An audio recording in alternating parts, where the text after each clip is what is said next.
The Wonderful Wizard of Oz by L. Frank Baum. This book is dedicated to my good friend and comrade, my wife. LFB. Introduction. Folklore, legends, myths, and fairy tales have followed childhood through the ages. For every healthy youngster has a wholesome and instinctive love for stories fantastic, marvelous, and manifestly unreal. The winged fairies of Grimm and Andersen have brought more happiness to childish hearts than all other human creations. Yet the old-time fairy tale, having served for generations, may now be classed as historical in the children's library.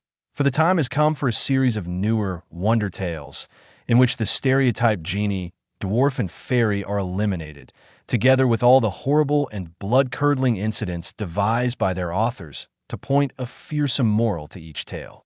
Modern education includes morality. Therefore, the modern child seeks only entertainment in its wonder tales and gladly dispenses with all disagreeable incident.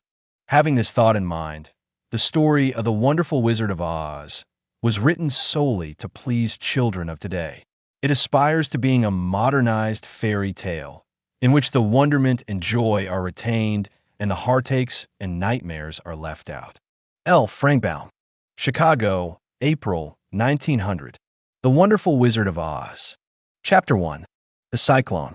Dorothy lived in the midst of the great Kansas prairies with Uncle Henry, who was a farmer, and Aunt Em, who was the farmer's wife. Their house was small. For the lumber to build it had to be carried by wagon many miles. There were 4 walls, a floor, and a roof, which made one room. And this room contained a rusty-looking cook stove, a cupboard for the dishes, a table, 3 or 4 chairs, and the beds. Uncle Henry and Aunt Em had a big bed in one corner, and Dorothy a little bed in another corner. There was no garret at all, and no cellar, except a small hole dug in the ground, called a cyclone cellar, where the family could go in case one of those great whirlwinds arose, mighty enough to crush any building in its path. It was reached by a trapdoor in the middle of the floor, from which a ladder led down into the small, dark hole. When Dorothy stood in the doorway and looked around, she could see nothing but the great gray prairie on every side. Not a tree nor a house broke the broad sweep of flat country that reached to the edge of the sky in all directions. The sun had baked the plowed land into a gray mass, with little cracks running through it. Even the grass was not green, for the sun had burned the tops of the long blades until they were the same gray color to be seen everywhere. Once the house had been painted, but the sun blistered the paint and the rains washed it away, and now the house was as dull and gray as everything else. When Aunt Em came there to live, she was a young, pretty wife. The sun and wind had changed her, too. They had taken the sparkle from her eyes and left them a sober gray. They had taken the red from her cheeks and lips, and they were gray also. She was thin and gaunt and never smiled now. When Dorothy, who was an orphan, first came to her, Aunt Em had been so startled by the child's laughter that she would scream and press her hand upon her heart whenever Dorothy's merry voice reached her ears, and she still looked at the little girl with wonder that she could find anything to laugh at. Uncle Henry never laughed.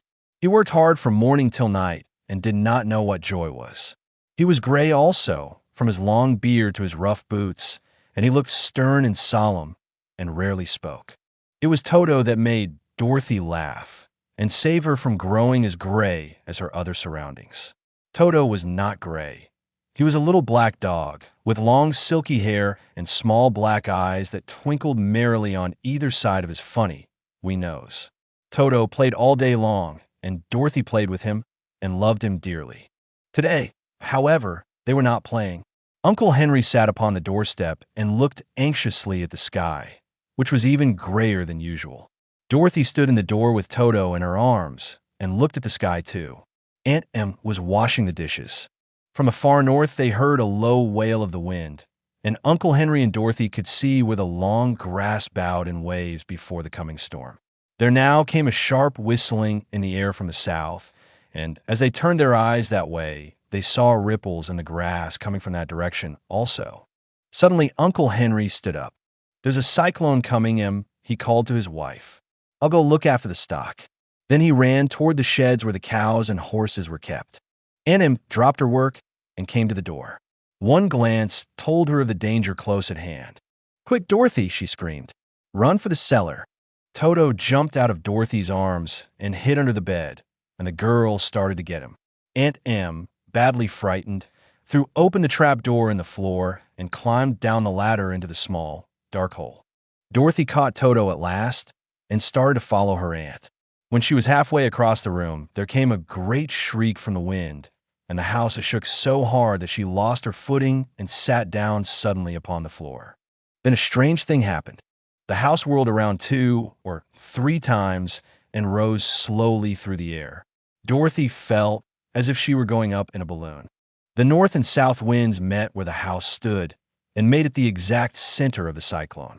In the middle of a cyclone, the air is generally still, but the great pressure of the wind on every side of the house raised it up higher and higher until it was at the very top of the cyclone. And there it remained and was carried miles and miles away as easily as you could carry a feather. It was very dark, and the wind howled horribly around her, but Dorothy found she was riding quite easily.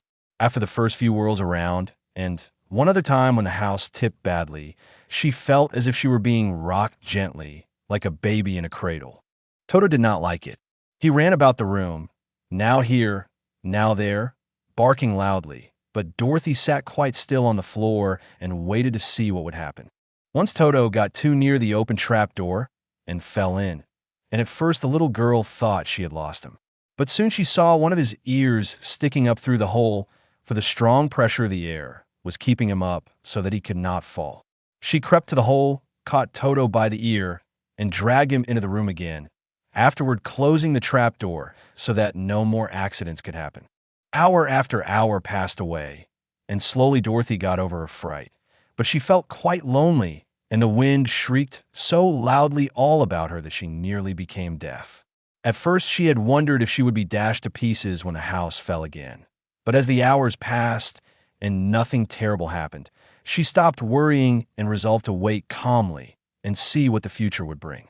At last she crawled over the swaying floor to her bed and lay down upon it, and Toto followed and lay down beside her.